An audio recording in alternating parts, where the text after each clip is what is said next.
জধে মধে জলবিদ্যুৎ প্ৰকল্প নিৰ্মাণৰ পৰিণতি 450 মেগাৱাটৰ বান্ধে পানী এৰাৰ পাছতে অসম অৰুণাচলৰ কেনে ভয়ংকৰ পৰিস্থিতি বানত বুৰ গৈছে উজনি অসমৰ লখিমপুৰ ধেমাজি জিলা। এতিয়া কথা হ'ল যিটো আমাৰ অসম আৰু অৰুণাচল সীমান্তৰ যিটো জলবিদ্যুৎ প্ৰকল্প, এই জলবিদ্যুৎ প্ৰকল্পটো হ'ল অনলি 450 মেগাৱাট, মানে 450 মেগাৱাটৰ এটা প্ৰজেক্ট। তেতিয়াহ'লে আপোনালোকে ভাবি চাওক, যিটো আমাৰ NSPC প্ৰজেক্ট চলি আছে, সেই প্ৰজেক্টটো হৈ গ'ল 2000 মেগাৱাট প্ৰজেক্ট। যদিহে 450 মেগাৱাটৰ প্ৰজেক্টৰ পানী যেতিয়া এৰে বা ড্ৰেইনটো যেতিয়া ভাঙে, আমাৰ কেনেকুৱা এটা ভয়ানক পৰিস্থিতিৰ সৃষ্টি হ'ব পাৰে বা কেনেকুৱা এটা ভয়ানক পৰিস্থিতিৰ সৃষ্টি বৰ্তমান অৱস্থাত হৈ আছে। আৰু যদি আমাৰ NSPC 2000 মেগাৱাট ড্ৰেইনটো যদি বাই চান্স ভাঙে বা পানী কমপ্লিটলি এৰি দিয়ে, তেতিয়া আমাৰ লখিমপুৰ ধেমাজি বা আমাৰ অসমৰ পৰিস্থিতিটো কি হ'ব? গতিকেলৈ ৰাইজ, আমি এতিয়া শুই থকাৰ সময় নহয় বা আমি এতিয়া মনে মনে থকাৰ সময় নহয়। এবাৰ আপোনালোকে নিজে ভাবি চাওক যে 450 মেগাৱাটৰ যিটো প্ৰজেক্ট, সেই প্ৰজেক্টৰ পানী এৰোঁতে বা প্ৰজেক্টটো ভাঙোতে এনেকুৱা ভয়ানক পৰিস্থিতিৰ সৃষ্টি হৈছে।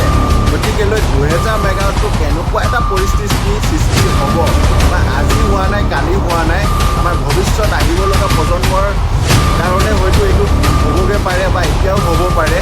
গতিকেলৈ ৰাইজ, আপোনালোক সকলো ওলাই আহক।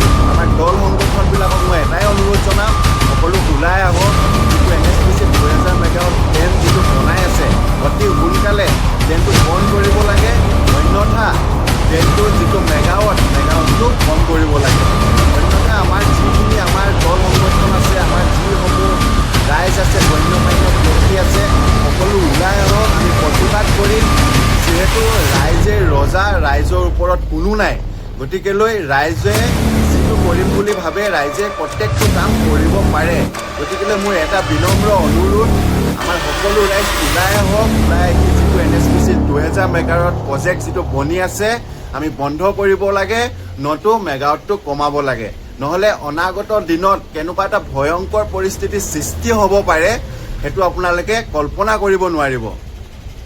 গতিকেলৈ ৰাইজ, মোৰ এইটো আপোনালোকৰ বাবে এটা বিনম্ৰ অনুৰোধ, যদি পাৰে মোৰ ভিডিঅ'টো যিমান পাৰে আপোনালোকে শ্বেয়াৰ কৰক, যাতে আমাৰ অসমৰ সকলো ৰাইজে সজাগ হ'ব পাৰে এই 2000 মেগাৱাট ড্ৰেইনটোৰ ওপৰত, যাতে আমি সকলোৱে দৃষ্টি দি আমি যিটো ৰাইজে কৰিব পাৰে সেইটো অতি সোনকালে কৰিব লাগে।